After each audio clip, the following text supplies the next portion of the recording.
The following thoughts and opinions we're going to discuss regarding this album are strictly of our own personal interests. We are not professional music reviewers. We encourage respectful discussion and friendly banter in each episode, but we do not condone and will not tolerate bullying or belligerence. You are welcome to take what we say regarding the albums we rate with a grain of salt.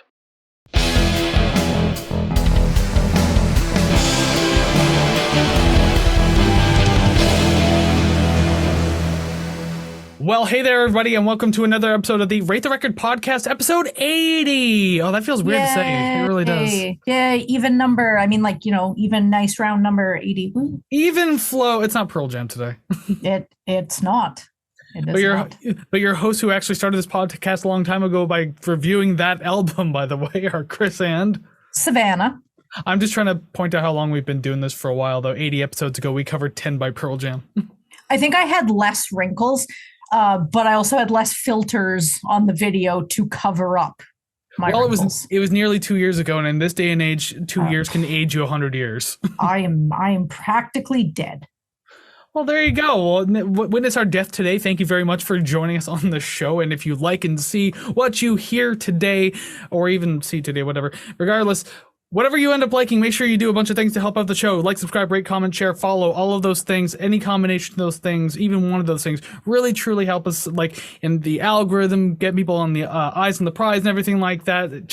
It helps the show a lot, so make sure that you're doing that because we want more people like you to join in on the show and hanging out with us as we build our musical community brick by always, whatever album.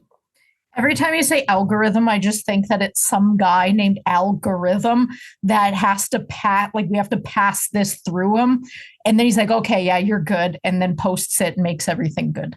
His name is Alfred Goritham, and he's like a bureaucrat. So you have to go through like a bunch of forms just to get to where you need to go. And he looks like those cartoon versions of Alfred Hitchcock, but with a cigar.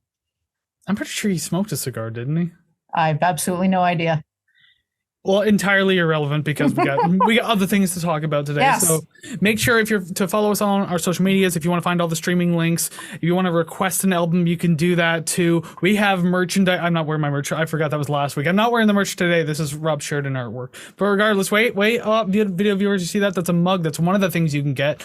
The merch is also there and everything like that. Found at ratetherecord.ca, so make sure you're checking that out. And yeah, just being part of everything that we're doing. And that's the hub for everything. Yeah, watch us, like us, love us. Please, we're lonely. Yeah, 80 episodes in, we're still lonely. So is this even working? Are we sure anymore? I don't even know. I only do this because it's my only human interaction for the week. And I really appreciate you spending a couple hours a week with me. I declare bullshit because you do everything to try to undermine me as much as you can, just as much as I do you. So, well, if you didn't deserve it, I wouldn't do it. Well, I guess I should be thankful for some sort of interaction myself then. Anyways, we do have some people here with us, like, for example, the people who have been to this podcast before. Hey, welcome back. Glad to have you here. We were glad to have you for four seasons, last week's debut, and we're glad to have you here again. But to everyone new in the crowd, welcome to the show. We hope you enjoy your stay. Have a good time with us. Join the musical community. We want to hear what you have to say about all the things that we do. And what do we do on the show? Well, each week, Savannah and I will choose an album, be it completely at random. We just choose whatever we want. That's like today's episode, for example. Maybe we'll do an anniversary album like last week's episode, the debut of season 5, when we looked at Public Enemy's It Takes a Nation Millions to Hold Us Back. Surprised I said that cleanly as I did. And we do requests, plenty of requests. We've had plenty. We got more coming this season, so stick around for that. But regardless, we will take an album. We'll listen to the whole damn thing. We'll discuss it front to back. We rank the songs, and then we rate the record. You know, I was actually just watching a couple of older episodes yesterday, and like, for the longest time, you never joined in on that. Like, it was just me going through it super quick, and that was it. Well, you know what? Times are a-changing, and shenanigans have begun. Oh, are you summoning Bob Dylan back? I hear you. Bobby hears you from the grave. He's not dead, by the way. He's not dead at all. He's alive and miserable somewhere. I don't know. Oh, Lord. Please, every time we bring up Bob Dylan, all I imagine, or not even imagine, I just picture when he had, like, I don't know, Justin Bieber hair. Just Google that. Bob Dylan had like blondish, like straight Hey, it was a lot. If I'm not lazy in editing, I'm going to put an image over top of the screen. Audio listeners, you're just going to have to Google it, I guess. Yeah, it's too much. I've noticed in the past, I've said I'll do something in editing and then I don't do it. And while I'm editing, I'm just like, too fucking bad. I'm just like mouthing off to myself. Yeah, it's blonde. It's straight over his back, like over his forehead. Would you say it's blonde on blonde? And I'm going to murder you. And he has a beanie on, so it's terrible. It's actually been a while since I've done one of those. Okay, so it at would least be once nice if you. If at least once if it was never. If it was never. Sorry, we're doing Bob Dylan eventually again. But until then, we actually have to do episode 80, which is Savannah's choice today. And today is the Foo Fighters, or just Foo Fighters, it's without the, and their 1997 album, The Color and the Shape. And boy, they spelt it like Canadians. I didn't notice that for the longest time. Neither did I. I was like, is this a typo? It's like a Living Color situation all over again. Right? Well, instead of just telling you the factoid that it's spelt like Canadian, despite the fact they're Americans, Savannah has more to tell us about the band and the album. So go ahead. Why not, right? Foo Fighters are an American band formed in Seattle in 1994. After the death of Kurt Cobain earlier in the year, Nirvana drummer Dave Grohl decided to record songs he had written over the years, and in 1995 released them under the name Foo Fighters rather than under his own name. By 1996, Grohl was on his way to writing a second Foo Fighters album, but this time recruited additional members to complete the group. I don't want to say not much happened between the conception and what he was doing, but, you know, if a beloved band member and friend pass away, you're going to throw yourself into your work. And really all that happened was work. That resulted on May 20th, 1997, Foo Fighters released The Color and the Shape, produced by Gil Norton and recorded in Washington State, Washington, D.C., and Hollywood. The album spawned 3 official singles, Monkey Wrench, Everlong, and My Hero. In 1998, a re-recorded version of Walking After You was included on the X-Files movie soundtrack and was later released as a single, had a music video, all that stuff. Reception to the album was generally positive, with Rolling Stone giving it 3 out of 5 stars, Spin giving it a 6 out of 10, and our friends at AllMusic went all out with 4 out of 5 stars. Ooh, generous. The Color and the Shape hit number 1 on the Australian Alternative Albums chart, but only reached number 10 on the US Billboard 200. Bastards. It is certified platinum in the United States, the United Kingdom, and Canada. And like we've said before, platinum status is different in each country, but it's platinum nonetheless. The album was nominated for a Grammy in 1998 for Best Rock Album, but lost to John Fogerty. No offense, but who the fuck was listening to 1997 John Fogerty? That's fact. This is like the Jethro Tull controversy over again beating Metallica, right? Yeah, yeah. Oh my God. A whole new decade, a whole new controversy. Yep, and he won over Aerosmith's 9 Lives, which the song Pink is on that. That should have won just for that song because it's ridiculous. The video was ridiculous. I remember the other 2, but I can't recall them. They were like, I don't want to say worth it, but they're substantial albums that John Fogerty won over, and I don't understand it. So hopefully we're not doing CCR because I will probably bring that up a second time. If we do, you're bringing it up or it's a request. I mean, you're not going to hear it from me. Fair enough. Listen, I don't hate CCR, but I mean, I wouldn't bring it up on the show. Let's say that much. I would, solely because you said that now. Oh, well, there's already an artist you've added to the list that I've been talking a little bit of smack on, and that's going to be fun to do. I think you actually did. I can't recall who it is, but chances are I did, because I am a shit disturber like that. So I wish I could say more, but I'm not going to. Because I don't feel like editing anything out. Because now we just got to get right into the actual podcast now, talking about Foo Fighters, The Color, and the Shape. So let's get into it. Song number 1, Doll. I picked the album, so you go first. I knew this was coming because it's like every single time. Almost. So this was like a much softer opening to the album than I was anticipating. Like, I guess, to be honest, I didn't know what to expect. Yeah. I think I told you just off camera, the only Foo Fighters album prior to this that I heard, what'd you say it was called? For better, for worse, whatever the hell it was. I don't remember. It was the one with Learn to Fly on it. Yeah. Anyways, I've heard the most of that one, and like only like the singles from other albums, so I didn't really know what to expect going into this one. So far softer than I would have anticipated, but that's not a bad thing though. I mean, it's short. It's only a minute and 23 seconds. The refrain's brought up a couple of times. It's a pleasant start, and I kind of wish we got a little more out of it actually, because I think it could have gone to like a pretty interesting direction if it kept going. The album is actually called There Is Nothing Left to Lose. There you go, yes. I keep wanting to say All You Can't Leave Behind, but that's a U2 album. So, oops. Okay, you've mentioned U2 a few times throughout the seasons besides the album that we actually did. So I'm surprised you haven't added one to the schedule yet. If I do, it's probably going to be pop just to see what it sounds like. Fair. So for Doll, it starts like it's a demo, which I actually kind of appreciate because, again, like you said, I was not expecting it all. I sort of wish that it stayed like that because I did like the process sound, and it would have been nice to sort of go into Monkey Wrench like that.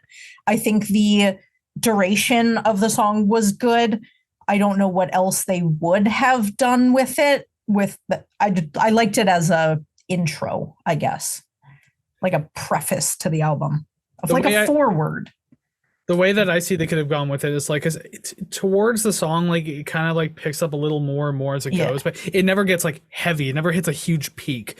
But I feel like, cause they've done this with a couple of other songs on this album too, where they build, and it's something grand at the end. They didn't necessarily need that, but they could have built it up a little more, kind of like eased into the energy of Monkey Wrench a little more. Mm-hmm. I think that would have been a really cool connection. This one kind of just drops off at the end, despite how short it is. So I don't know. I would have went about it a little differently, but it's not a bad track to start the album. Yeah, I like the contrasting sort of slow, and then Monkey Wrench. There's not even a note before; it's just bam right into the song. Yeah, right. And that's it. Like no time, no space. I kind of like that. It doesn't offer you energy; it throws it in your face, and you have no choice but to catch it. It's so the ultimate psych moment. yeah. I kind of liked it. It wasn't bad. Yeah. You signed up for softball, and then it's like full out baseball, and then just getting whipped at you with full grown adults, and you're like 12. I didn't bring a good bat. Mine's a cheap wooden piece of shit. I know nothing about baseball, so I'm just gonna make minimal analogies about it. I know enough to know you're wrong. Okay, they don't use baseball bats. I'm sorry. They kick in baseball, right? Yes.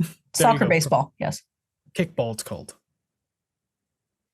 I've seen this argument online, and it's just we grew up in different areas. My school's called kickball. It's not. No, that is the action. You kick a ball. It's called soccer baseball. That's the dumbest. You know what? We can't do this. This is like a whole separate podcast. This is not even it. All right, and so just, I mean, whatever. We'll just transition, even though this transition was probably even better on the album. Not our transition, though. Song number 2, Monkey Wrench, the actual single. And this is more or less the energetic start that I was expecting from the album. Yeah. So, although now, like, kind of like looking back on it, having this as a second song after such a short first song actually works. I like that because it's kind of like a concert, how like some of the bands you'll see like have a curtain in front of the stage, and then they start playing a song without dropping the curtain, just to kind of like, they're there, oh my god, let's get excited, and then that first note hits at like the very energetic second song, and then it drops. Yes. Oh, I didn't picture that, but I can so see it now. And Monkey Wrench would be the perfect song to drop the curtain to, right? So there you go. Hell yes. It's a curtain dropper, a panty dropper. I don't know. Maybe I wasn't there in 1997. I don't know. I like that idea though. That's awesome imagery. Yeah, and I will give a blanket statement because I could have done it in the last song, but it didn't really show it too well. But the tone of the guitar distortion, I really like the sound of it throughout the entire album. Very clean, very full. Like in knowing that he came off the, like, Dave Grohl came off the grunge era with Nirvana, and where everything was kind of like messy with that, like, it's so cool to hear everything like clean, despite the fact that he comes from that. So that's cool. Great production, everything's super clean, clear, and for the most part purposeful. So there's a lot to enjoy about this, and like this album, but this song too, like, displays all of that. Hell yeah. And like specifically this song, I've always really liked. I don't know if I'm describing this properly, but like the scaling up and down of the song, because if you listen to the riff, it like goes up and then it's just it feels like it's rising in anticipation all the time, and I like that a lot. And the part that really gets me of the music is the end of the verse riff line, where the guitar does that, like, how is it? It's like a. You're talking about the 1 in 10 part?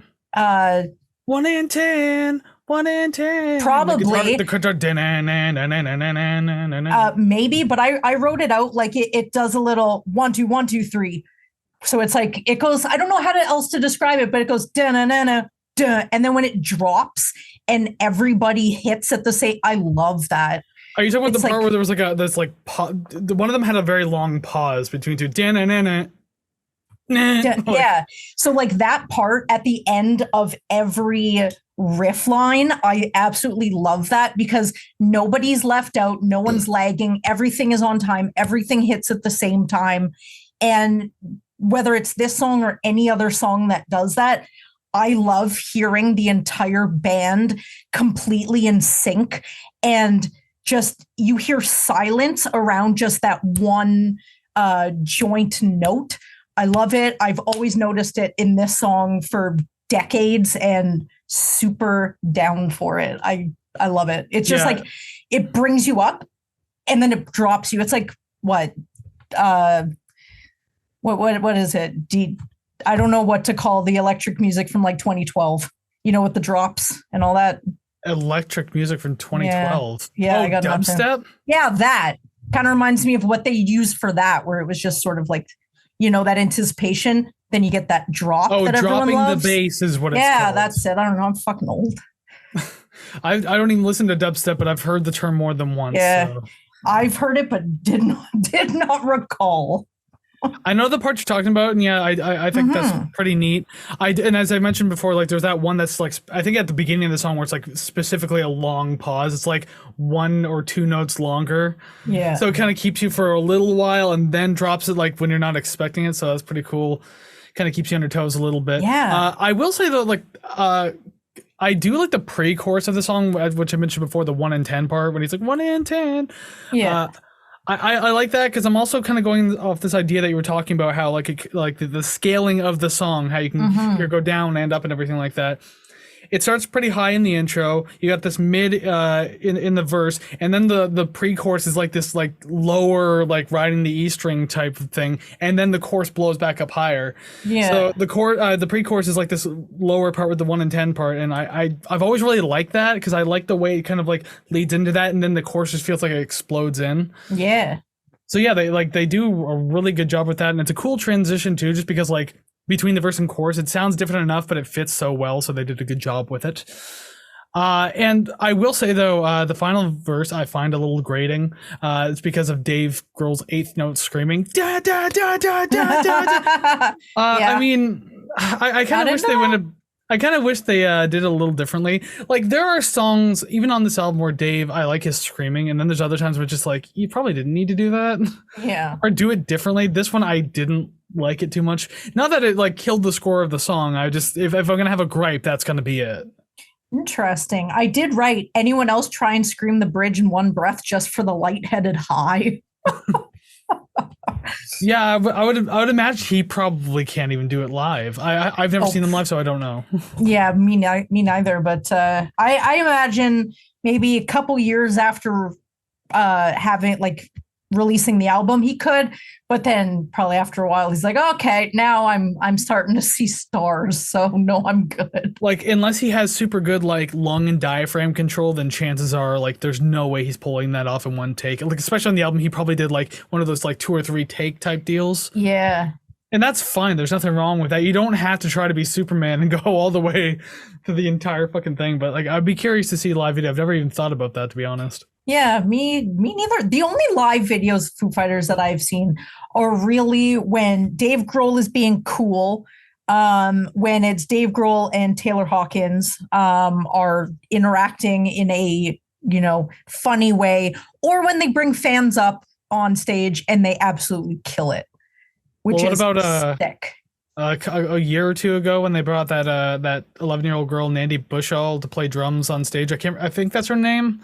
I don't think I've seen that one. I've only seen guitar players. She became a drum prodigy on like YouTube and maybe even TikTok, and she was like a huge Foo Fighters fan. And so like Dave Grohl reached out to her and like they had like a drum battle on the internet, which obviously is a super cool thing for him to do. Dave Grohl, if you don't know, cool guy, by the way. Oh, such a cool guy. Known cool guy, Dave Grohl. But yeah, I can't remember where they played, but he invited her out to play a show, and I think she played Everlong with them actually. Oh shit, I have not seen that. I don't know if Taylor was playing along too, but like she was definitely like playing on stage in front of everyone. Like the drums were moving, she was literally hitting them, and I think she was even mic'd. So I mean, wow. when she plays it online, it sounds great. She's for her age, she's a prodigy already. So it's a good thing her parents did all this stuff for her when she was young, so you can like really nurture that gift. Yeah.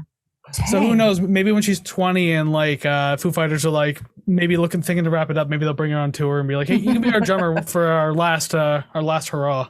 Yeah. Sorry, Guy. She's coming Josh in. Freese. Currently. Josh. Yeah, I don't know. Josh Freese, also super cool guy, also known super cool guy. Oh, really? I think when I heard his name the first time, I was thinking of John Frusciante from the Chili Peppers. Yeah. And then I was like, this makes no sense. Yeah. I was like, and also, isn't he on tour right now with the Chili Peppers? Oh, really? Oh, yeah. They're touring right now. Yeah. And he rejoined the band a couple years ago. Yeah. And so, I mean, that I knew. I just didn't know they were touring. Interesting. I guess they never stop. Can't stop, won't stop. They went to Toronto a little while ago. I was going to go, but like it was at the Rogers Center in Toronto, and even the cheapest tickets were like $200. So I was like, hell no. Yeah. Fuck that. Can't do. Sorry, bye. Oh, yeah. All right, we'll move on now to song number 3. Hey, Johnny Park. I swear to God, I've heard this song before. It sounds so familiar. I have not heard this song before. Oh, my Lord. That opening riff reminds me of Billy Talent, though. It's no knock on anyone. It's just, it has like that, I don't know, early 2000s, like, I don't know, rock punk kind of sound to it. I like it. No knock on it. I like it. With the fact that you've made that note, there was a note, it might have been this song, and I can't remember now, but I was going to make a note about saying, wow, this is like the most 90s sounding song on this album. It might have been this song, but I actually purposely told myself not to write that note. And now that you said that, I'm like, I wish I did so I could reference it. It might be this song. There was a couple where I was just like, wow, this sounds like really, really 90s. And I get it, 1997, it's like right in the peak of this shit. So like right in the alt rock scene there. And I think we've done a couple albums from this exact time period that you've chosen. So there is no way we haven't if I am part of this. Well, show. I mean, we fucking did Tripping Daisy. I mean, like there you go. Yeah. And like that had a lot of very 90s sounding guitar riffs in there too. I'd say from 1995 to 1998, that is just like the peak of what Savannah likes. It is terrible. It is also terrible, but I love it. Is it terrible though? I mean, it's not terrible music.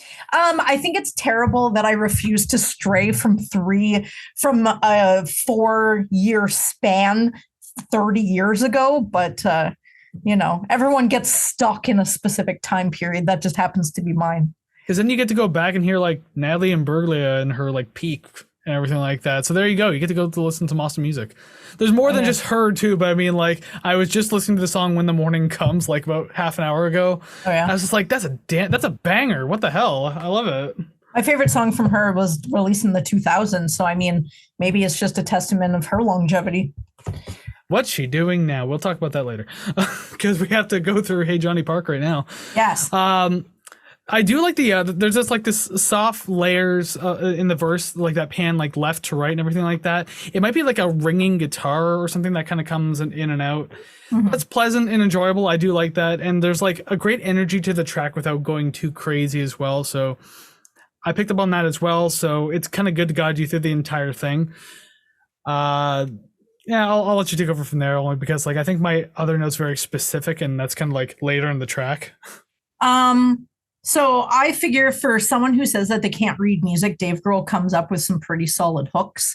While reading about the album, he obviously has written all of the songs, but the newly brought in band members, they were helping with the arrangements and stuff like that. So just generally, I would assume that the whole idea comes from Dave himself, which solid. I really liked this song.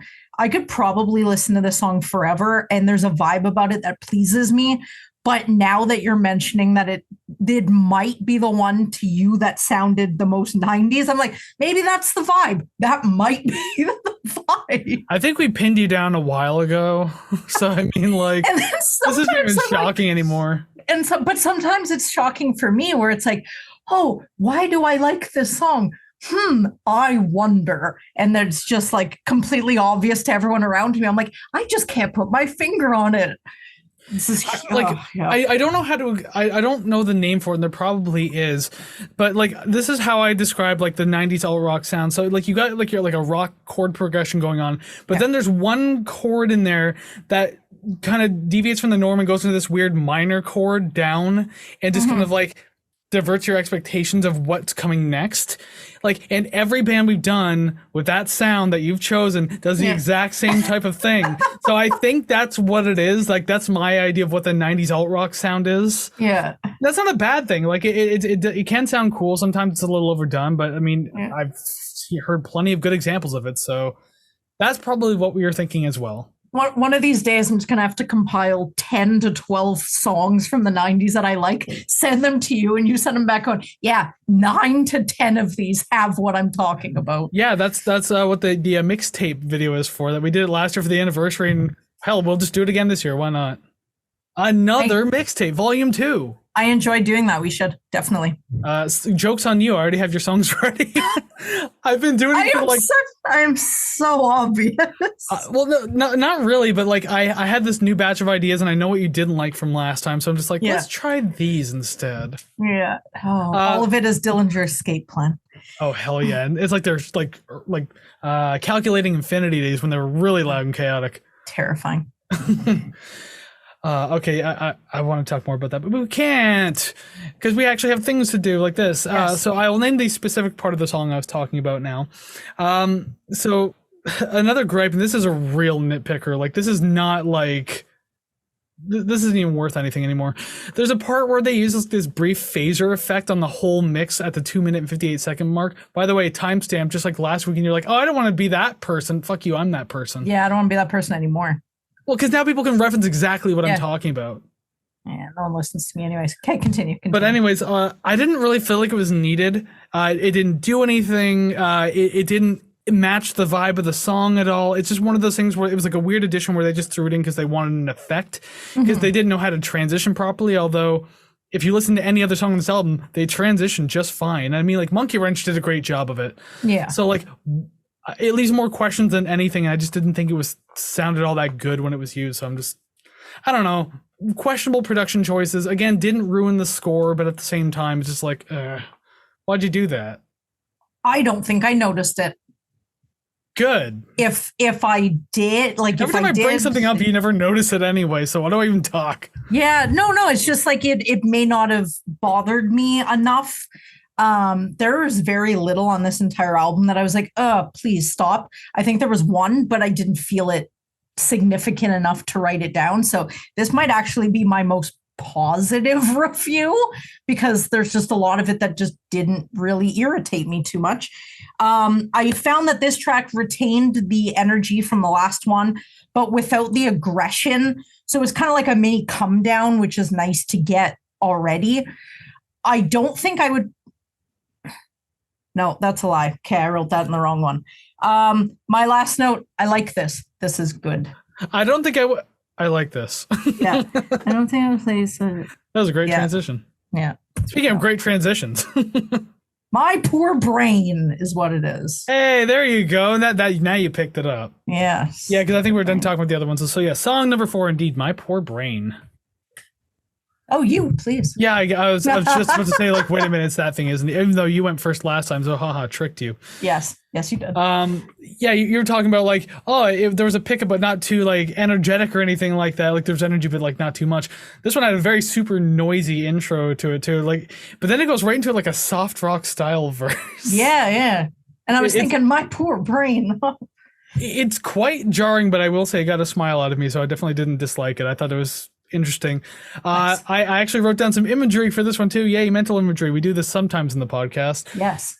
I'll read it verbatim too. It puts imagery in my head of someone losing their shit and still trying to stay composed. Okay. Because like the chorus and the intro are like they can get loud and noisy and everything like that.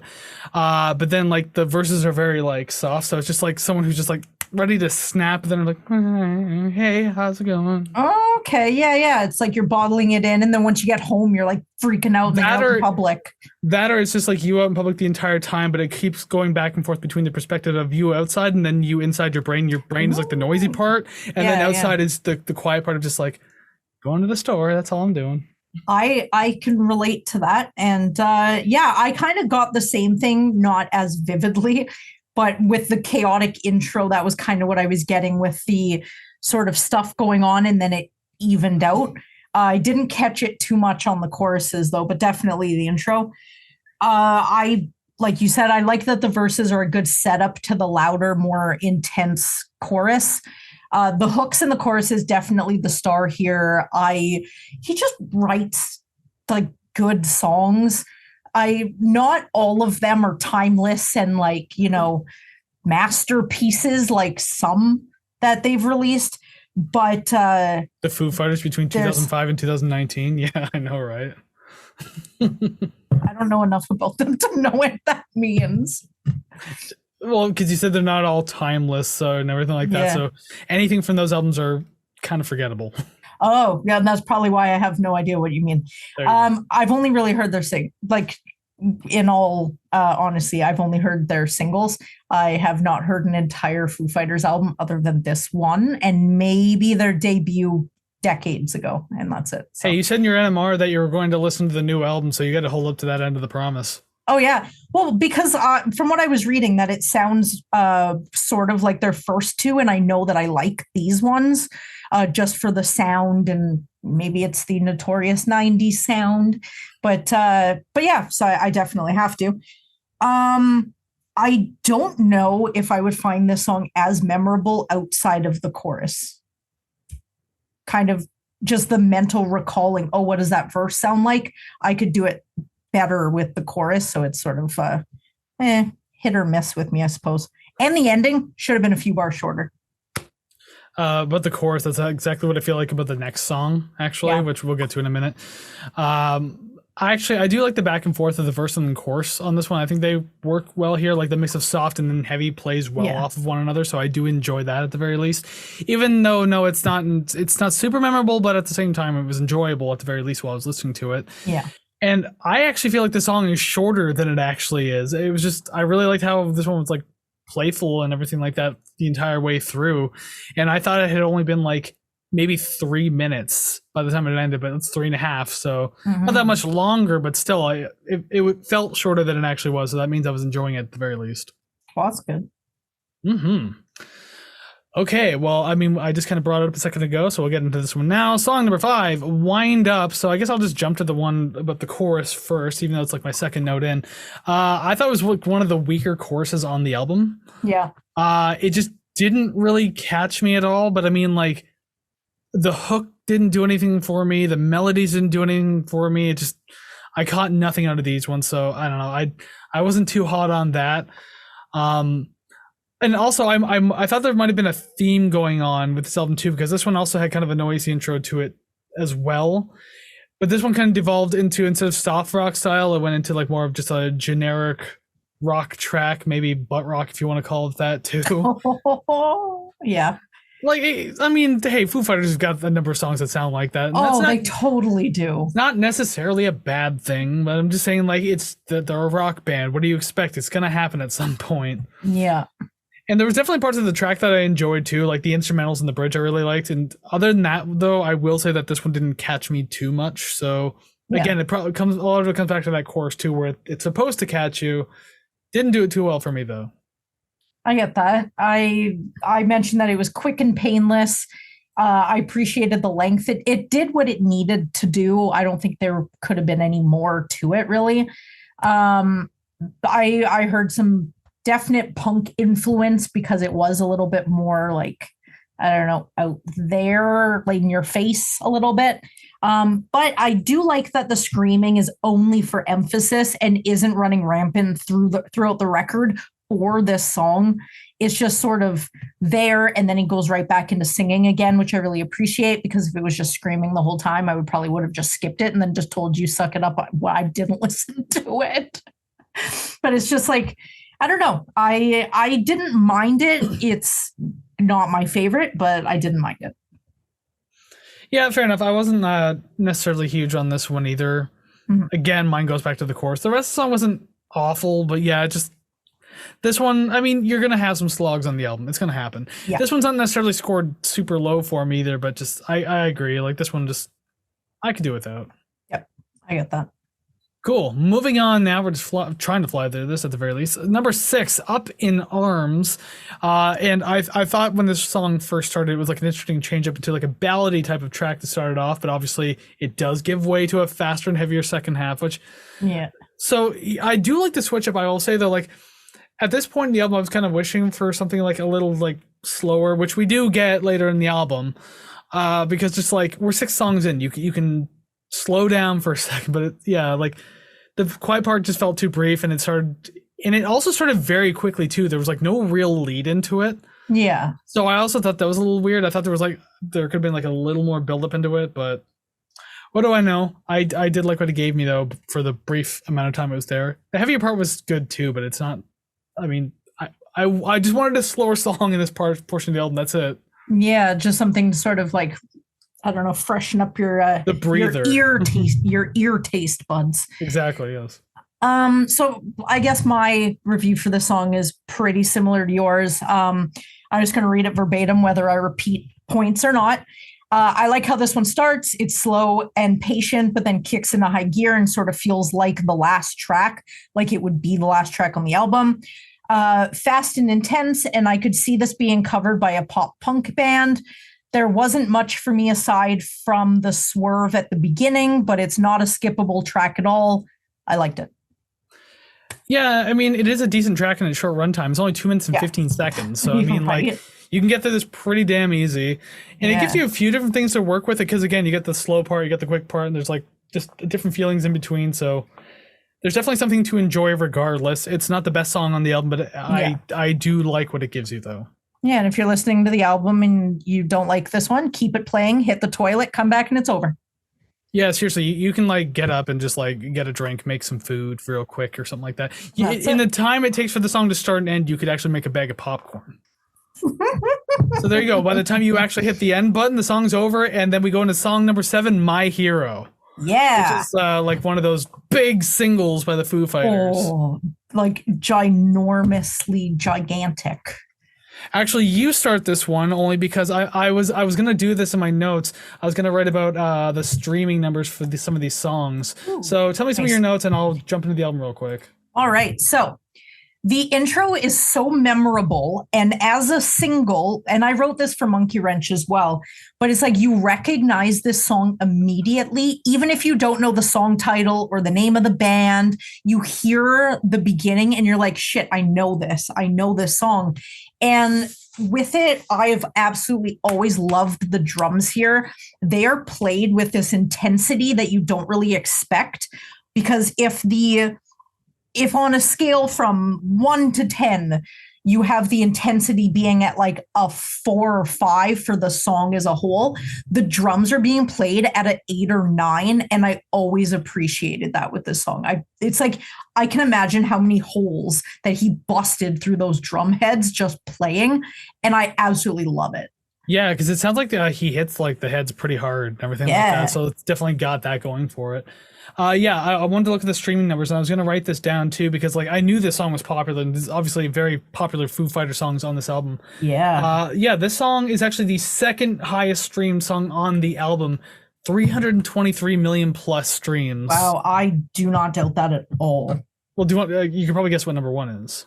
Oh, it's Everlong. It's absolutely 871 million streams. Wow. It's closing in on 1 billion, and we're at least somewhere between 2 to 10 of those just this week alone. Dang, I can see it.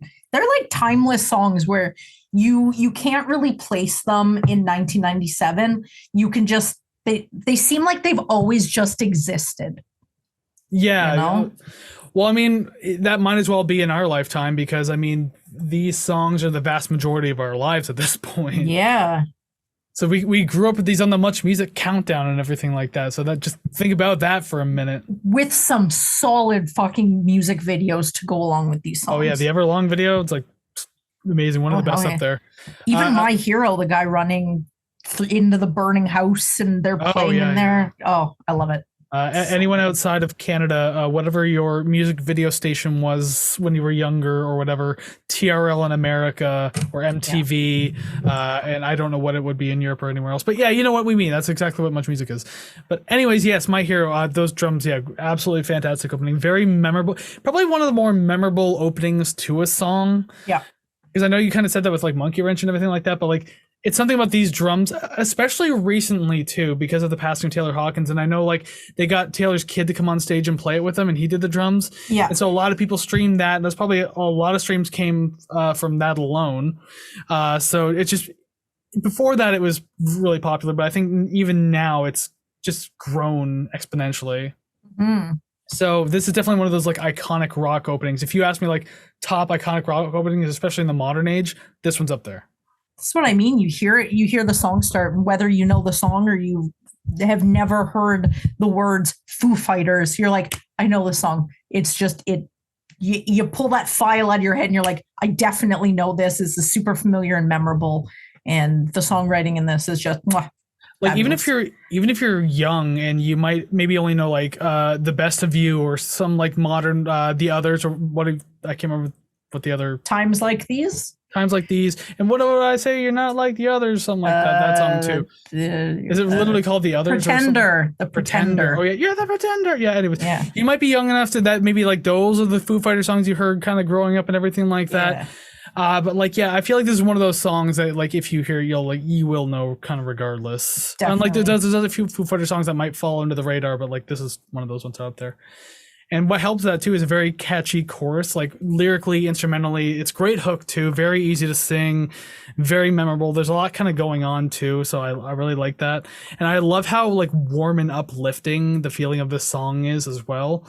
Like again, just not even going off the music video, which has like a warm, uplifting feeling, quite literally with fire with the warmth.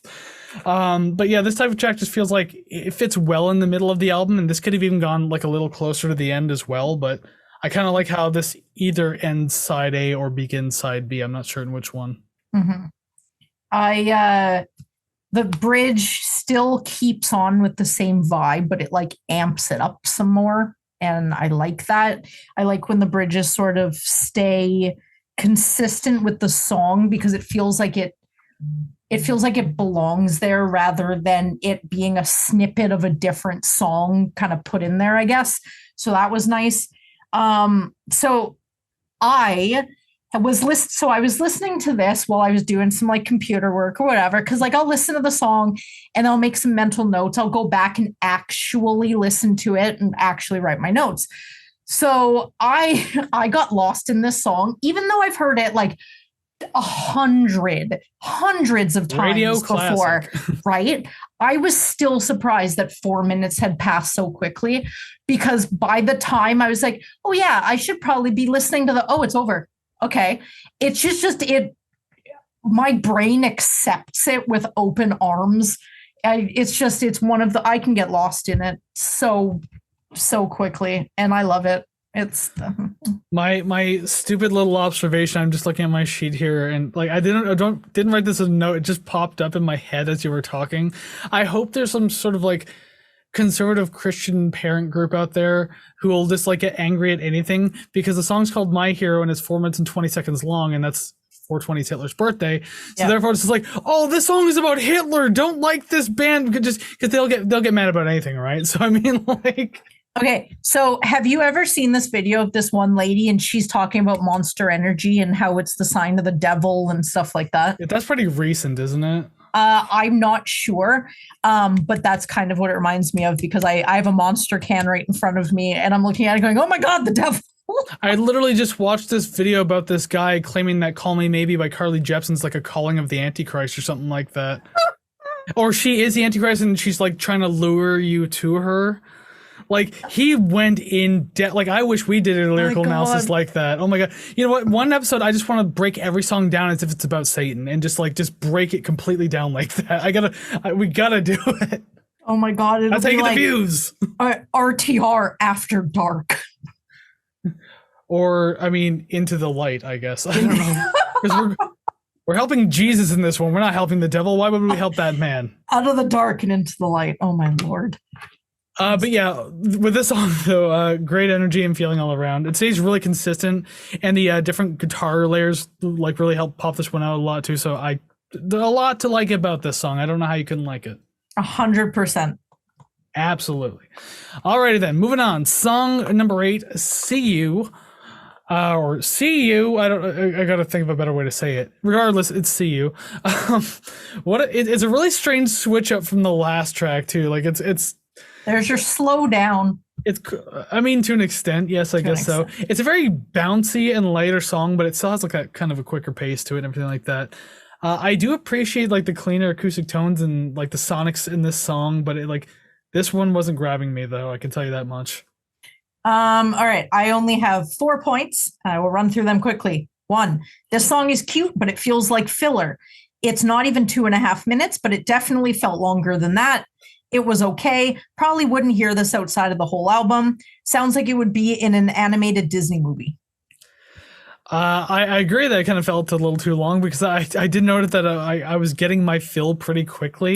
So right, me too. It's good that the song was only 2 minutes and 26 seconds because I was like, man, if you push this even a minute longer, like, I would have been like, you should have called it quits a while ago. Yeah, that would just tank it. But yeah, it was definitely filler material. Yeah, this is one of those things you just kind of throw in because like you put it between My Hero and then the next track, which we'll get into in a second, which is kind of a noisier song too. Yeah. So I guess like, yeah, this is like one of those points you just need, but like it's not ballady enough to be like a slowdown or a breathing point because again, it's still kind of bouncy. Yeah. So it's just, it's weird placement. I guess I understand why they did it, but I'm still not huge on it. I agree. I 100% agree. All right, moving on. Song number 9, "Enough Space." And right off the top, I will say that I really dig the panning effect that opens up the track where it's like this cool, playful, like a little effect to do that's kind of going through the speakers and everything like that. Yeah. And it actually sounds good, unlike that phaser effect I mentioned back in Hey Johnny Park. Yeah. This one I actually liked because it started out the song and it was still kind of like a distorted sounding effect too. So it kind of like suits everything that's happening. So whatever, I appreciate it. It's fine. It sounds good. I felt it was a little disorienting, but like when you can feel it moving though, like in your headphones. I like that. And it like made me feel a little weird, but I think it was only it only took the second time that I was like, okay, I actually kind of like this. The first time I was completely caught off guard, but the second time knowing it was coming up and anticipating it, I was like, okay, this isn't that bad. And it wasn't too fast for it to be irritating. It was just enough. Yeah, it wasn't like bouncing super fast and stall there. And there's like a fine line between too much, not enough, and just like appropriate. And I felt this was appropriate. Yeah, like, and it didn't last too long. So, I mean, that's what makes you appreciate it a little more. I kind of wish they did something like that in the song, like during a verse or something like that. Maybe it would have been overkill, but I don't know. It's kind of fun when you can do things like that and like actually have them be appreciated. So I don't know. I like stuff like this. Do a little more. Could be fun. I don't know. It's actually funny how too, like this song reminds me of like a Nirvana track. Like just the way it was composed reminds me of something like out of Nirvana. And I mean, I guess it's pretty interesting considering that Dave really reminds me of a lot of Nirvana's drummer. Yeah. Oh my God. We're just going to move past that dumb joke. And I'm just going to read you this point because this definitely rides off your Nirvana comment. I feel like this one was written far before this album came out, as it gives me 1992 to 1994 vibes.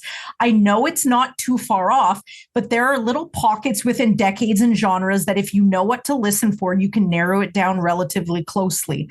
This does get harder as more modern artists get to begin to replicate older sounds, but listening to this, it pushed it. It wasn't a 1996, 1997 song or sound, rather. It was earlier 90s. So maybe that was actually the case because I heard it. Well, not Nirvana specifically, but that time frame, definitely hear it. Yeah, I mean, that time frame that you gave to kind of fits to like 1992, 1993. That's like literally between Nevermind and In Utero. So who knows? Maybe this was an older track that he wrote, just kind of kept for a while. Because I know like a lot of them came out on his debut album, but I mean, like maybe he kind of had this one in his back pocket for a while, didn't know what to do with it until like the band showed up, type thing. I'm definitely looking this up while you were talking. And here's a song where, again, I mentioned before, I'm not usually huge on Dave's scream, but the screaming in this one, especially on the word space in the chorus, I actually think it was really well done. I thought it sounded great. So this is one of those times I'll say it actually works. This doesn't happen all the time. So Dave, take that compliment. Because, you know, my opinion means everything. So you have to take it now. Fair. I don't have too many other points for this one. I really like the audible bass, not only at the beginning, but throughout the whole song. There haven't been a couple songs that I can hear the bass in. Majority of them, the bass just plays along, does what it needs to do. It doesn't kind of stray too far, which I don't know whether this being the second album was kind of like, oh, let's play it a little safer, a little more adventurous than the first album, but still, you know, a little safe because we don't know where this is going. I would have loved to see this played live when it came out. That would have been nice, and I'm down for it. I liked it. Yeah, it could have been. There's a number of songs in this album that could be fun to hear live, like not necessarily even the singles either. Mm-hmm. But yeah, this one's another short and sweet song. I mean, it's only 2.5 minutes again, like 2 minutes and 36 seconds. Yeah, there you go. Yeah. And it gets itself out in like an orderly fashion, everything like that, as much as you could say with that grungy tone to it. So, I mean, like, sounds great, but I actually wouldn't have minded another minute. I feel like they could have done a little more with it. So, yeah. I was having fun with it. Didn't feel like I got enough, but I'm not too mad about it either. So, I don't know. There's a mix of things, but overall, yes, I did enjoy the song. I do like it. Okay, so just before we move on to the next song, I just found this Reddit post. Now, I haven't read it, so let's hope that let's just hope that it gives me the information. So somebody put, see, of course, when I search something, it's in the comments. It's not the actual thing. Don't you just hate that? That's stupid. Okay, there we go. Okay, well, that was clearly not what I was looking for. But anyways, apparently the song was originally created as a set opener in 1995. So I don't think we're too far off. So yeah, that was around the time he was like had those pocket of songs for the first album. Yeah. And this was like post Nirvana, and he could have very well written a song like, because I know that he was like kind of writing his own music while he was in Nirvana, but like he didn't do anything with it. Yeah, he was like too shy about it, which I get. And then after Kurt passed, it took him a little while to get around to doing it because he was like so he was obviously in a bad spot with Kurt. Yeah. So like, and then I was watching something about it not too long ago actually. Someone convinced him to kind of, hey, you got these songs, you might as well do something with them. So then eventually he did. Yeah. So yeah, like maybe this song kind of came out of that kind of like pocket of songs that he originally wrote and just didn't use all of them essentially. So who knows? Well, it fits here and I like it. It sure does. Okay, so song number 10, moving on now, February Stars.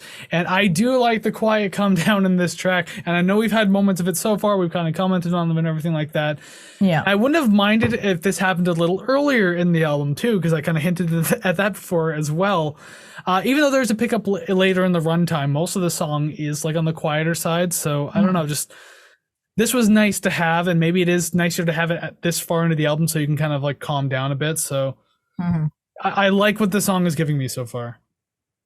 I was unsure if I liked this one. I did mention, like you did, what had come down from the last 3 tracks. This one on the track list was placed perfectly. I think it was good to come after 3 sort of, I guess I don't want to say faster, but just like more intense songs that came before it. Although it was a breath of fresh air, I think there are some places where that's all it feels like, and I didn't really feel like I got much from it. Weird, because like I feel like the song gave a lot, like by the end of its runtime. Because I mean, like 2/3 of the song is obviously like this very soft and smooth ride, so it's like just quieter. It's nicer to have. It's easy to float on for a while, and it's I appreciated those few minutes that we got with it. Then the pickup is really great, though. I will say that it's not too abrupt. The transition into it like really works well, and it just fits the atmosphere of the whole song. Like it doesn't just change up completely like it's a second song in one. Mm-hmm. So I do like how that was written. I thought it was a really good job. And I will say too, again, I feel like we have to mention this once at least every single episode. We don't do lyrical analysis on the show. If you want to do that, it has to be a full-time job. So Ko-fi.com/ratetherecord. Go ahead and check that out. In noticing the lyrics, like I've had over the few listens I had, like I was noticing them. I didn't even look them up originally. I just kind of like noticed what he was saying. And I really kind of appreciate this message in the song is about like holding on to what you have because like how fragile life is. Mm-hmm. Like that's my interpretation of the song, although I mean it could be about a number of things. Apparently I've heard too it could be about like failing relationships and trying to hold on to that. The song could be about Kurt Cobain as well, so there's always that to consider. But regardless, I do like the message in the song. I thought it was really nice, and like this is one of those songs I would have like if I heard this back in like the late 2000s, like this would have been nice to have, you know, besides just all my sad, angry music that I was listening to at the time, that this would have been one of those nice things to have. But if this song was about Kurt Cobain, I wouldn't be surprised. So I'll say that much. I felt it was okay, just okay. And that just felt like a typical rock song. It wasn't like, hey, something special is happening. It's just kind of like a, hey, I'm a song on a record. Yeah, you have to wait through to get to the next one. I don't know. The song did a good job of building up into that heavy ending there. So I don't know. No convincing me. The score's already set in stone. That's it. No turning back now. Redux in the future. No, I probably won't. I will not remember. Good, because you still have to redux Shad anyways. That is true. That is true. I don't think my number one is the one that I've been listening to constantly. You can't change your song rankings, only the album rating. That's it. No. Song rankings would be too complicated. Then I have to go back and change shit and everything like that. And then our number ones list don't mean anything anymore. I stand by it. Cool, you better. You have no other choice. All right, moving on. The big one, song number 11, Everlong. And like maybe it's just me, but like I know we showered a lot of praise onto My Hero, but I feel like this is the quintessential Foo Fighters song. Like 100%. This one has to be. It's iconic for so many reasons, and obviously like an amazing video to top it off. Like this has to be it. Like I made that comment earlier about like, oh, if you're young, maybe like the best of you or whatever is like the song that you know, and maybe that's your Foo Fighters song. Yeah. But when you ask me what I remember, like this would be the first one to come up. Like Everlong is it. Oh my God. I had something I was gonna say, and then I was listening to you and then I lost it. Because you were agreeing, my words were just so hypnotic. Well, no, I 100% agree. Oh, what it is there would be a fiery it would be a fiery riot if they played a show and did not play this song. Even if this song was included in some sort of multi-song mashup, you have to play at least a part of this to satisfy the desires of those who showed up. And that's how you know that is your song. Or it's no longer your song, it's everyone else's song. And that's definitely this one. That's like seeing Nine Inch Nails live and they don't play like Head Like a Hole or Hurt or something like that. Yeah. Like there are concert staples, and like those two are like, not doing it. Like it's funny because like Head Like a Hole is usually like it's the set ender before the encore, and then Hurt usually ends the encore. Yeah. So like you don't hear one of those ended, then it feels weird. Yeah, you're like, oh, they have to come back. How is this show over? I feel so like you feel cheated, and the money you spent for your ticket, you didn't get what you paid for it in music just because you didn't hear that one song. You're like, 2 hours of song, whatever. I'm looking past it. You didn't play Everlong. I fucking hate you guys. I think Nine Inch Nails only did it once where they didn't end with Hurt. They ended with another song, but it's with the tour they're doing, the song they did and how they ended it was perfect. Yeah. Which I'm not going to get into detail now. I might have mentioned that back in our Year Zero episode, like back on episode 18. So maybe I talked about it there. I don't know, because it's one of those songs. Yeah. But anyways, yeah. So Everlong definitely has to be a staple. 100%, I agree. I love the 16th note hi-hat, like riding through the entirety of the verses. It's really good at keeping up that high pacing, so it keeps the song. I mean, the riffs are already exciting as it is. Like that, the guitar riff alone is pretty like memorable and iconic. Yeah. So that 16th note just kind of helps like drive the pacing even more. So I don't know. I really like it. It's just a lot of fun. Oh my God. Thank God you said something that I thought too. There is so much to love about this song, but I always have and still adore the drums. They just add so much, and the song would sound so naked without the constant hi-hat during the verses or the massive hits through the chorus. 100%. I heard it, and I thought that might annoy me because for some reason I had never really noticed it before. And I think that's how you know that it belongs in the song, when you don't notice it until you're looking for it and you're like, oh shit, that's been there the whole time.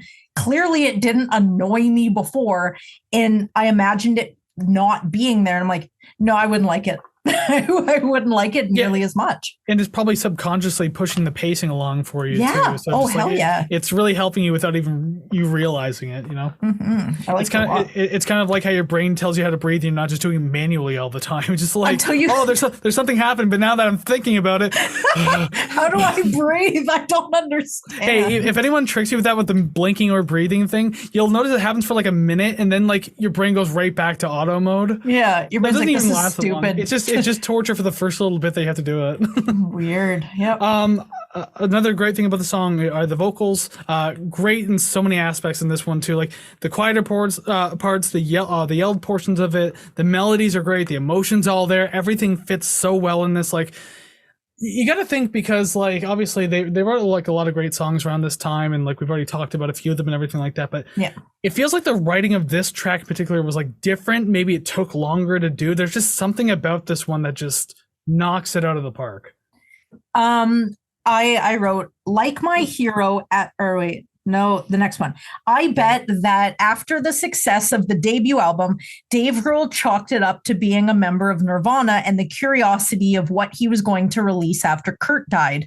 I bet he didn't anticipate the song to be as big as it was and still is. And my last note, I do have a couple more, but my last one just says, I love this song. Everyone loves this song. Well, and he must have figured too, the video probably helped a lot too. Hell yeah. How did you not watch that video, see the giant hand and just the weird cartoony like black and white film thing going on? And then like even as you mentioned off camera, when they all kind of broke out of their costumes and they just got like Dave's got the guitar in his suit and just breaks it out playing. Taylor breaks out of the dress with a whole drum set inside of it. Like that shit's cool. It's great. Oh heck yes. And yeah, also the one other thing too, I wrote this note a little late in, but still I wanted to add it in. The chord progressions in the verse are super cool too. It makes the song that much more fun. I noticed it sounded like a little different from other tracks. I can't really explain much about it because I'm not good at saying which chords are which. Mm-hmm. I'm not a huge music theory guy, but I do know that it sounded different enough that it stood out to me, and I really like it. I just have a couple more notes, not too long. Just about the sort of quiet speaking. Well, I guess it's not really speaking. It sounds like a really muffled phone call. It just, you don't have to know what's being said. You just know that something big is going to happen when that's over. And you're listening to it and you're just like, there's no way that it continues on like this. Like it has to bust right back in, and it definitely does. And I really like that. Like my hero, and because this one was a single, you know the song as soon as it begins. It's just a first couple of guitar notes, and you're like, oh, I know exactly what song this is. So I feel that that's a sign of a well-written and memorable song. And I did not know, nor did I think that Everlong was this far down the track list.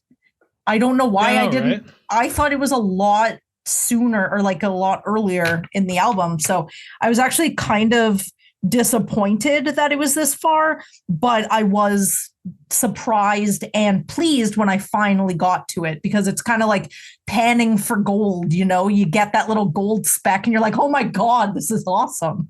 And that was when this song started. Well, yeah, I mean, not every album has to have all the singles on the A side, So I mean, like, I like sometimes when that happens, because especially not saying that there's a bad A side to this album.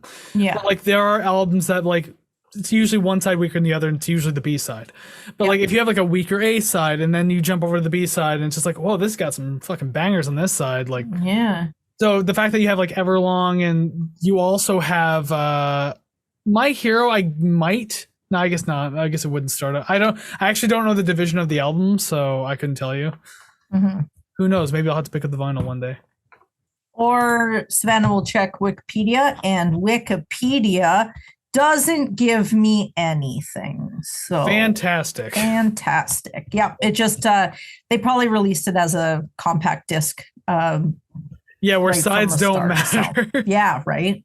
But meanwhile, we always discuss side A, side B, because like, I mean, well, we're called Rate the Record, okay? I mean, like, so the record. We have to go through the whole idea of like a vinyl flipping, Exactly. I do assume that My Hero was anyway. I assume that My Hero would be I see what you're saying. Yeah, because it's like around 8 tracks per vinyl piece itself. 7 to 8. It's like roughly 20 minutes of music, 20 to 22 minutes of music per side, I think. Oh, okay. Something along the lines of that. I can't remember the exact mathematics behind it. Yeah, maybe one of us will have to pick that up. Sure. Moving right along now to song number 12, Walking After You, the one that I think we kind of mentioned earlier about whether or not it was a single. Yes. Now, everything that I wrote in my review here was written before I wrote the introduction, where I stated that it was re-recorded. So if it sounds like I have no idea what it is that I just spoke about, it's because I didn't at the time. So wait, quick question then, maybe you'll know the answer. The version that we're hearing on this album, Yes. Is it different from the X-Files version? So I'm going to answer your question with my first note. Sweet. The single version had to have been trimmed. There are parts here I don't remember from the version I've heard multiple times. The way he is singing at the beginning has a lag to it that I don't remember. So it was either cut or redone. So I'm pretty sure like this one is different. This one's the album version. I like the other one because that's the one I'm most familiar with.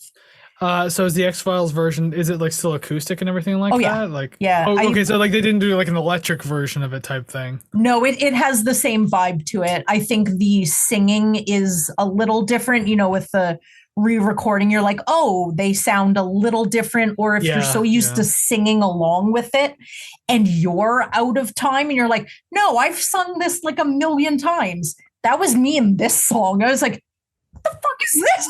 This is not what I'm used to. I wonder why they had to re-record it and not just use the original, because like if you need it shorter, then you can literally do that in production. You don't need to re-record the track. Yeah. It's strange. It's like, oh no, there's imperfections. Let's do it again for X-Files. Let's do it for Fox and Fox Mulder. I mean, it's true. But yeah, like I had mentioned to you that I swear to God I heard this track before, but I don't. Maybe it is the X-Files. I don't know. But like, I don't remember where I heard this, especially with the refrain of like, I'm on your back. Mm-hmm. That line to me is memorable. Like I remember hearing it, even the melody of it. I could not tell you for the life of me where I heard it. And then you mentioned to me there's a video for it that I'm pretty sure I've seen, but I still don't think that's where I originally heard it. Like it's just one of those things where like you got this memory that you can't quite place, Oh yeah. But that it's like super familiar. I'm trying to look up why they had to re-record it, but I'm not finding anything that is appropriate. The idea of like the memory that kind of like you can't quite place it. For years, that was me saying that when I was young, my mom used to take me to this like really cool restaurant where they made like the best ice cream sundaes ever, and I fucking loved it. Didn't find out until I was in my 20s. So that was the Zeller's restaurant. They had like the one that we lived near. Oh my God, like that. Best ice cream sundae. I loved it. So I remember it as a kid, and now they only have like the Zeller's pop-ups now, so they don't have the restaurants, I don't think. And even if they did, it wouldn't be the same anymore. It's not the same. It's kind of like Apple Jacks, delicious as a kid, not so great now. Kind of like Fruity Pebbles, delicious as a kid, not so great now. Okay, so there are just a couple things that I have to say, not regarding the song, but regarding the things you just said. One, I have strong opinions about Zellers. Two, good or bad? Apple. Why did you like Zellers? Zellers sucked. It was always dirty, and I didn't go there. I went there with my mom. I was like single-digit age. Everyone's like, "Oh, Zellers, it's so much better than Target." No, Target is better. It's the Canadian Target. No, it's not. Zellers fucking sucks. Target sucks. I worked there. I know. It sucks. Yeah, maybe if they planned it out better and played music in the aisles. They didn't play music in the store. It was fucking scary working there. Yeah, everyone hated it. It was one of our biggest complaints. At least you knew that when people were coming up behind you, because you could hear them. So at least you could. But then I can hear a baby at the opposite end of the store. I hate that. Well, then just start screaming yourself. Who cares? Two, shit. Now I don't remember what you were saying. You said Zeller sucks, and then number 2, ice cream sundaes restaurant. Fuck. Live near it. Apple Jacks. Yeah, that was it. Apple Jacks. Never liked them. Fruity Pebbles. I don't know whether it was just the region of the province that I grew up in. I've never eaten them in my life. So go fuck yourself. Don't know if they're good. I did like Trix because I bought that from the States. That's obvious. Mostly. That was Canadian. Bought it from the States. I mean, that was Canadian. I bought it here. I ate it here. Like as a kid, because it definitely was not shipped up where I grew up. Hell no. I mean, I've lived in Hamilton and Stony Creek my whole life. So I mean, we had it here, and that was before they changed the recipe too. Remember when everything went 1-3 less sugar? Remember those? Well, yes, but as long as Fruit Loops still taste as good as they do, I don't care. Fair enough.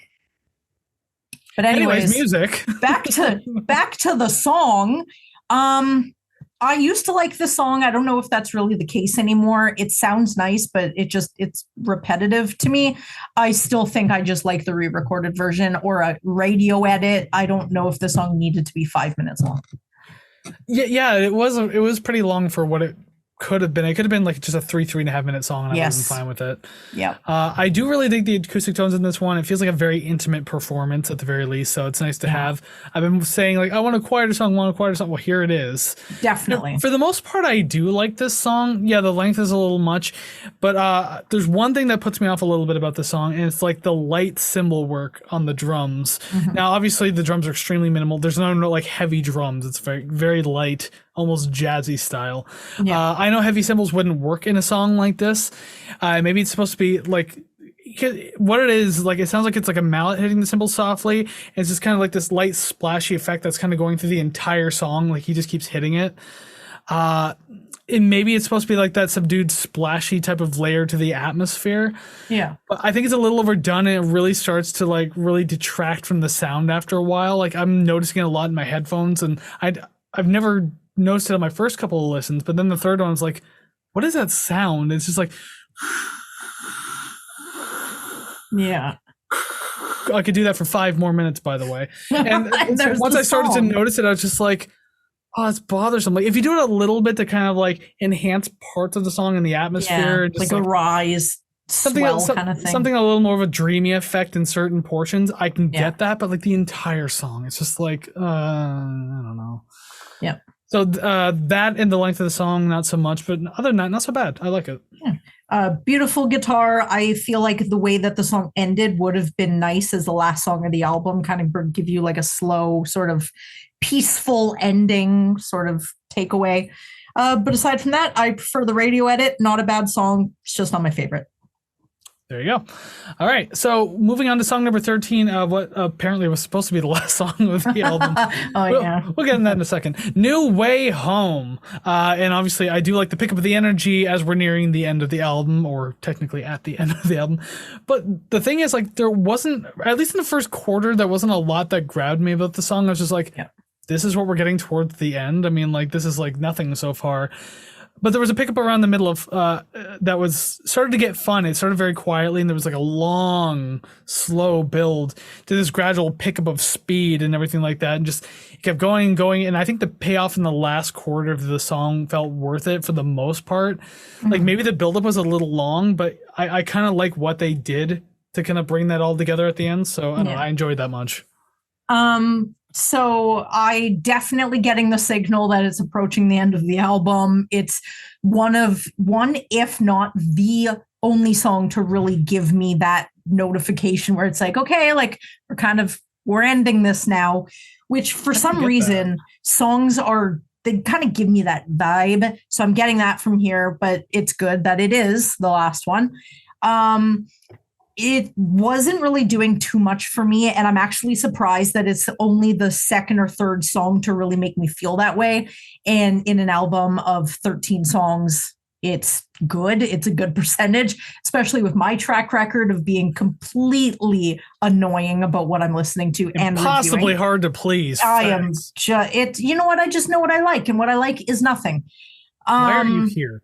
You know what? Because I have nothing else to do at this time of. I gave you a weekly a thing to do. There you go. Yay, I did something. So, I can see parts of this song in like a late 90s coming of age movie. It just kind of has I don't want to say like boppy feel to it, but I can see it. Where the main characters are walking across a high school campus. Everything is bright green, and you can definitely tell that 7 other movies were filmed at the exact same place. It's the same football field from Breakfast Club. Oh my God. Yes. The exact same angle and everything. And the high schools, for some reason, are all modular and white. Hell yeah. It feels like a quintessential Foo Fighters song and a glimpse into what they would eventually become. But for me, and I know we were speaking about their songs after this, their albums after this, I find that they're hit and miss personally for me when it comes to certain albums, certain songs. I think that's why I've really only heard the singles. Maybe I'm doing it all wrong. Maybe listening to the singles are bumming me out, and maybe the deep tracks are where it's at. But this one didn't really. You can't say that though. Everlong and My Hero exist. Yeah, well, that's true. But I'm sure there Learn are. to Fly songs. exists. That's a great song. Okay. And you also brought that up video. like I was just gonna say that you brought that up a couple of times. I'm too excited. I can't even talk. We have not mentioned that music video. Okay. That might actually be better than Everlong. You can hate the Foo Fighters music as much as you want. Watch these videos on mute, and it is fantastic. Dave Grohl is a morbidly obese man or something like that. That was great. Oh my God. They all play like multiple roles too. Yeah, because they Eddie Murphy attendant. that music video. Yeah, it is fantastic. It is the greatest. And then even Big Me off their debut, great Oh, the video. Mentos commercial? Yeah. Yes. Yeah, that one definitely is of its time, because you don't see Mentos commercials anymore. Yeah, I guess not, eh? Yeah. Whatever happened to them? Those were really successful commercials. Like super successful. The green apple ones are delicious. I did like the candy ones growing up, like the ones that weren't mint. Right? So good. So for this song though, not sure I would have went with a fade out ending on this one. Did any other song on this album have a fade out ending? I didn't make a note of anything. I didn't make a note either, but if it did, I didn't notice. It must have been fit, supernatural. Yeah. Super ghostly. I didn't even notice. I think this would have benefited more as a ring out, because again, it is like the last track on the album. So yeah. So we'll get into this in a second, but we listened to the Spotify version, which has a 14th track, which we are actually not technically scoring for this review, although we accidentally did, so we had to go back and change some shit. And only realized while recording. So if this is truly the last song, this went out on a very weird kind of abrupt fade out. Like this doesn't feel like a good ending. So like, I don't know why, like, out of all songs to do a fade out, this is the one they chose. Like, and they've done noisy shit in this album. They could have done a noisy fade out in this album, like, too. Like, it would have been fine. I would have gotten it. I mean, like, there's that closeout to that theme I thought they were doing with noise. But like, I don't know. I didn't like the ending. I was just like, the quick fade out was just like, that's not working. That's not how you do it. Yeah, I didn't notice any of the ways that the songs ended. I don't know why certain albums or songs I'm more harsh on because I notice, but this one I didn't notice at all. I do wish that Walking After You was the last track. I think that would have been nice. Just sort of the slower kind of walk away. But I don't know. I didn't hate this song. I just didn't really find it that interesting. The drums aren't sticking out. The bass is just doing its bass thing. It's not crazy in a experimental, hey, let's try this way. It's just a rock song, period. And that's what I got from it. Welcome to rock music. Right? It's a rock song. And that's it. So that should technically be the end of the review, but so what Savannah and I didn't realize, and she brought it up literally while we were recording this, so we have song 14, The Color and Shape, but here's the kicker. Apparently it's like a 10th anniversary, like special edition song? Yes.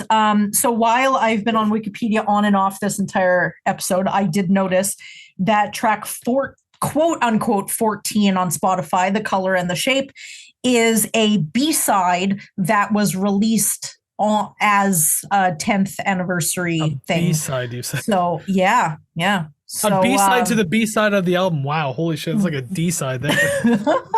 Oh, and I looked up that's what it was. When I was looking up the divisions of songs for the vinyl sides, you are correct. Obviously, it is a double vinyl. It would have to be pretty long, yeah. And when I didn't see this one at the end, I was like, what? And then went to Wikipedia and then thought, what? I was like, oh no.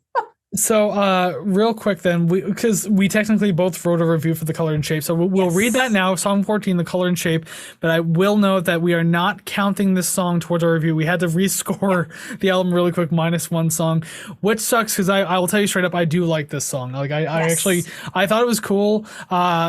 It was interesting to get to the end of the album to get the title track, but then to find out it's not even on the album feels even weirder. It's like right? It's like Queens of the Stone Age with Air Vulgaris. Like I love that song, but it's not on the album. It's like a bonus release like later on. It's just like why? It's the title track. It's supposed to sell the album.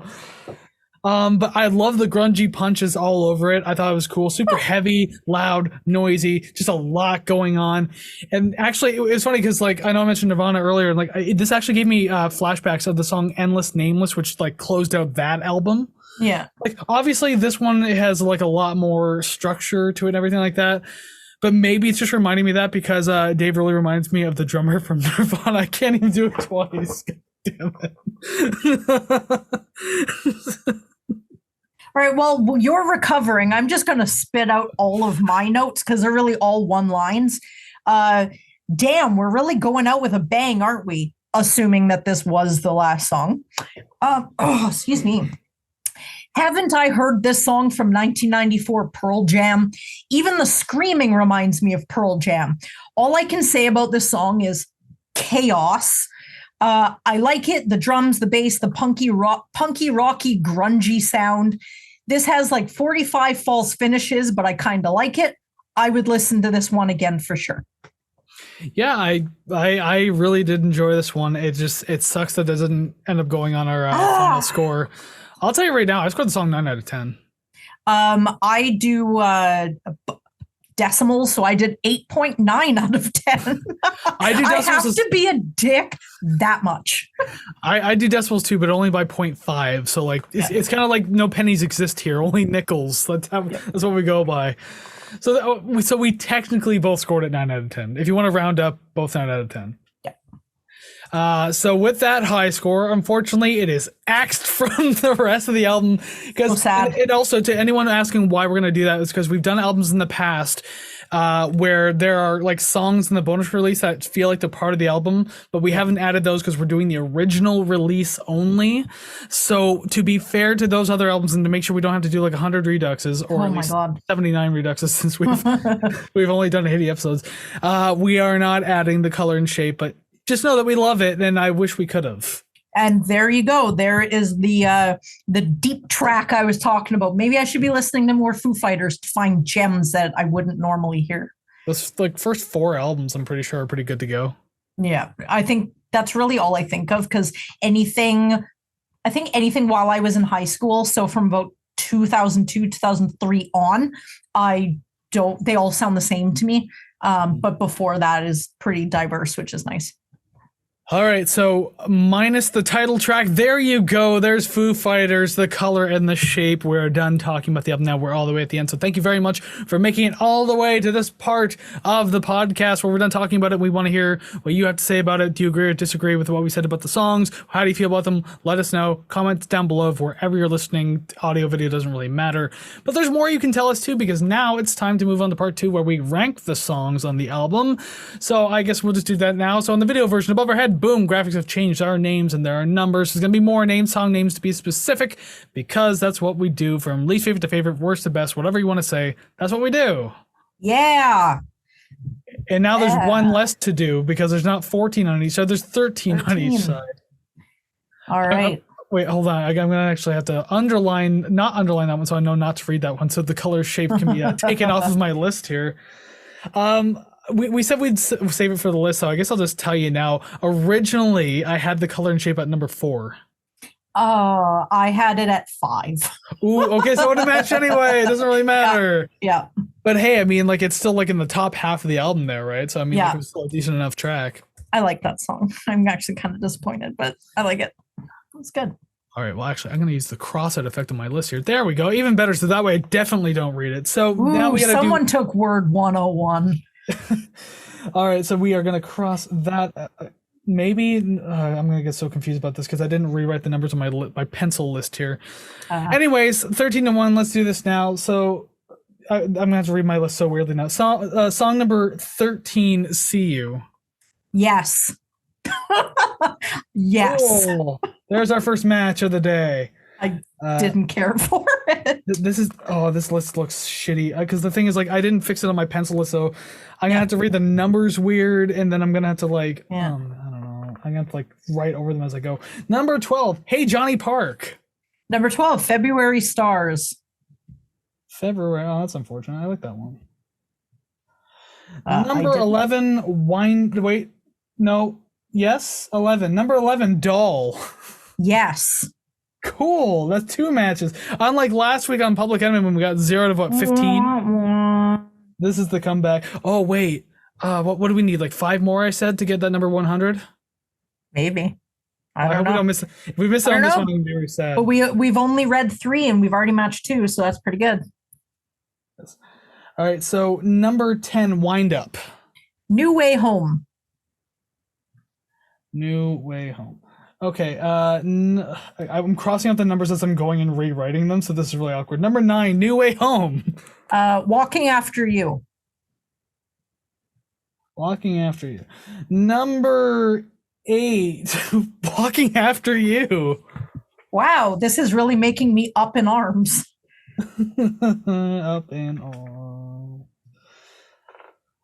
I wonder if we didn't have to take out that song, if things would have matched more in this part.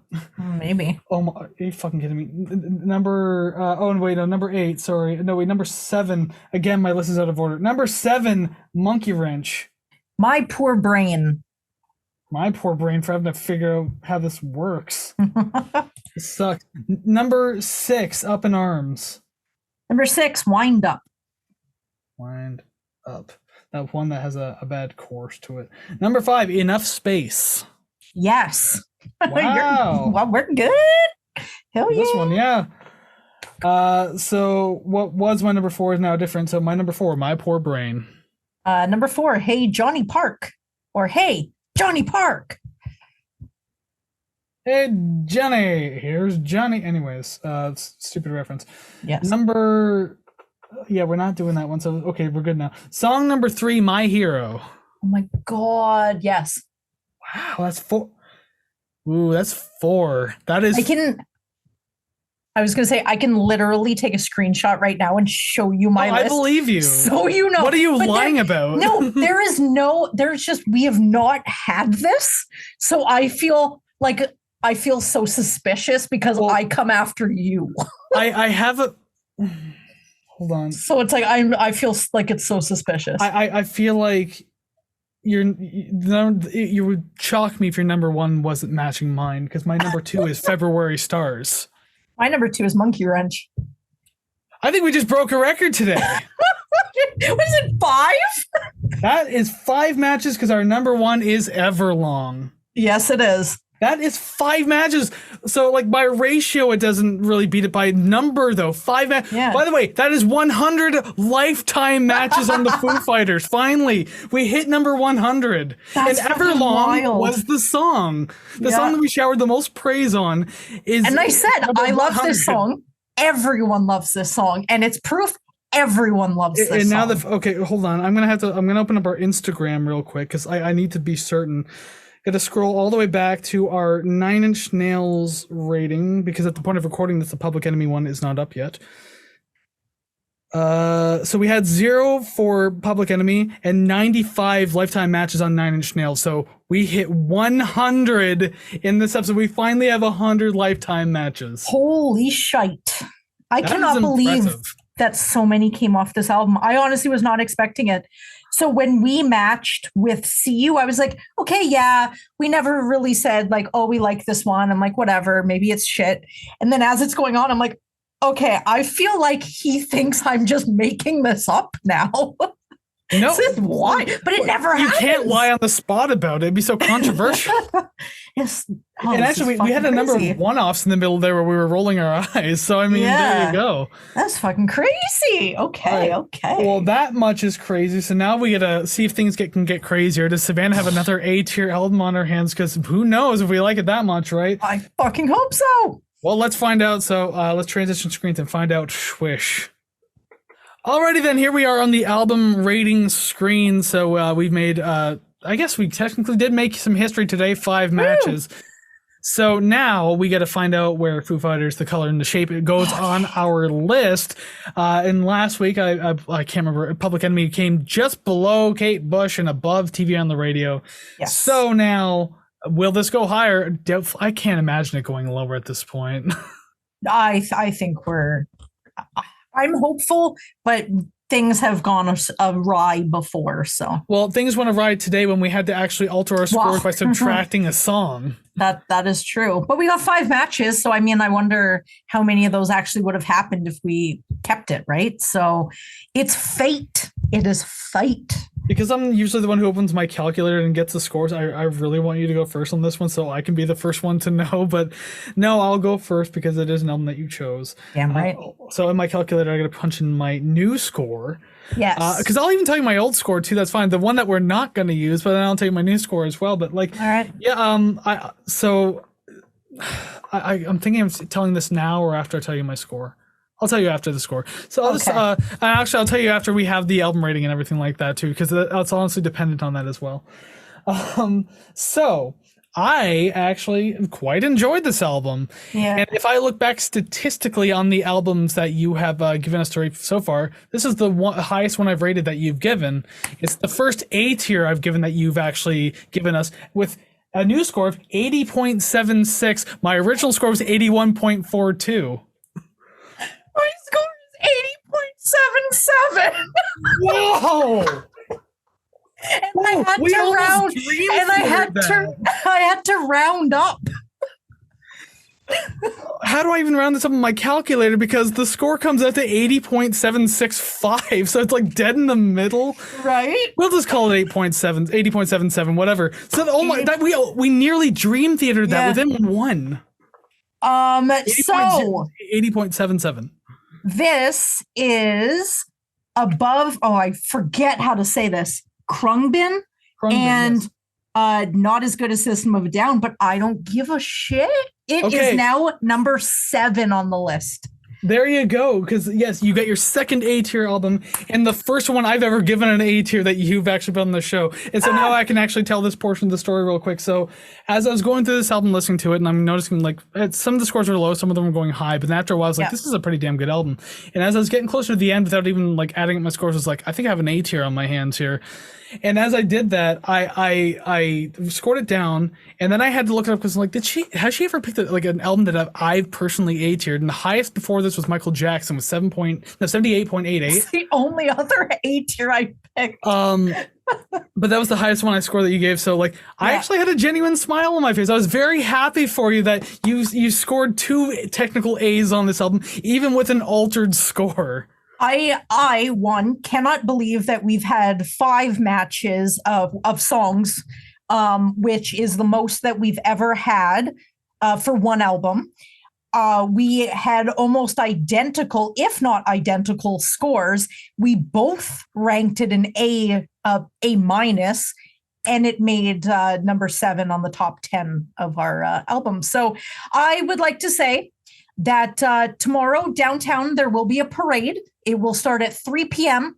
and it will last until 3:10 when I eventually get kicked out. And I like you have to wait a week for this because we record this a week in advance. That's fine. You'll forget about it by the time it happens. The day we're recording, tomorrow is the parade. So if you're listening to this on release day, you've already missed it. Sorry, can't go. So you're the only one down there in front of the Tim Hortons or something like that. Exactly. I got the velvet royal crown and everything. Yeah, well, that is certainly dang impressive. So it'll never happen again. 5 matches. We both A minus it within 0.01 points. Your second A tier and the first A tier of season 5. Yeah. And it's only the second episode into it. So I feel like season 5 is probably I would like to venture to say that season 5 is going to be the best one yet. The Age of Savannah, huh? I fucking hope so. we will see. I mean, I don't want to say too much about the schedules, but we will see. That's all. That's all I can really. I can't say literally anything without. We will see. I'm stoked. But yeah, holy shit! Here we are. Episode 2 into season 5 here, and like it's not like the top tiering album in the whole thing, but this was a pretty impressive episode all around. And I'll even tell you that like when I was finished this album, like listening to it, I was like, you know what, I'm gonna have to get this one on vinyl. Yeah. I liked it. Original score 81.42. So I mean, like anything in the 80s, I have to have on vinyl if it's available. So I'm gonna have to like look for this one now because I like it. Hell yes. I'll keep my eye out for it too, even though I don't have anything to play vinyl. But if I like something enough, like I think I only have 4 or 5 right now. I don't have much of a collection, but they're albums that I really like and that when I do get a player, I'll be listening to. So. Well, this one's a very special album for the show now. This one hit marks in many different ways. I love it. Every season we have something like a new album that like breaks a previous record type thing. So this is very interesting. So that brings us to the end of this apparently historic episode of the Rate the Record podcast. And thank you very much for joining us, hanging out with us today, listening to the music with us, and telling us your musical opinions. I'm trying to burp, but also I'm trying not to burp because I can feel it building up and it's bothering me. Regardless, let us know what you thought of this album, the songs. Where did you rank them? Where did you rate the album? Do you agree or disagree with us? We want to know everything because that's kind of what the musical discussion community thing and musical commentary thing is. So down in the comments of wherever you're listening to, you can comment there, or you can comment on our socials because I mean, there's also that over there, Facebook, Instagram, TikTok, but all of that and all the streaming links where you can comment as well is found at ratetherecord.ca, including requesting the album. You can get our merch and everything like that. And why do I feel like there's Ko-fi.com/ratetherecord. Now, if you like us enough to want to financially support us that I didn't mention at the beginning of the show, there that option is too. Bonus content, early access to podcast episodes. We'll review your band song, give you a shout out. There's things there. So by all means, if you want any of that, Ko-fi.com/ratetherecord, all found at ratetherecord.ca. Heck yes, it is. Whew. See, I'm starting to shake off the rest of doing this a little bit, but I've obviously still screwed up a couple times. Well, and the excitement I can imagine is coursing through your veins. I was excited when I ate to this because I figured that you would too, and I like how you only just barely did. Yeah. But I was just like, I think Savannah might have another A tier here, her second one finally. Yeah, I'm baffled that our score is so close. Like, but I did erase the score with the color and the shape on it, the song. But I believe it was like 81.36 or something. So it's still pretty close to yours. Yeah, because mine was 81.42, so that still would have been pretty crazy. Oh yeah. But yeah, so thank you once again. Thank you very much for joining us today. But just before we go, we actually do like to give like a little sneak preview or like a little hint of what's going to be happening next week on the show. I was trying to think of something to write for this. I didn't write anything for it because I will tell you that it is a band that we actually have done on the show before, and as of recently on the channel, it's gotten quite popular. Not that particular episode, just the band in general. So go through our YouTube and just like look at all the popular videos and then watch the most popular one you can find. And that might be it. Who knows? Or watch it like 5-6 times just in case you didn't get it the first 4. All the way through to make sure you get all the information. Yeah, 100%. Something along the lines of that. So yeah, that's what you can anticipate next week. I'm actually pretty excited for next week's episode. It should be interesting. We don't often have bands come back on the show, so should be cool to do. So until then, go listen to some awesome music like the Foo Fighters, for example, with the color and shape. And we will see you again next week. So take care, friends. Bye-bye.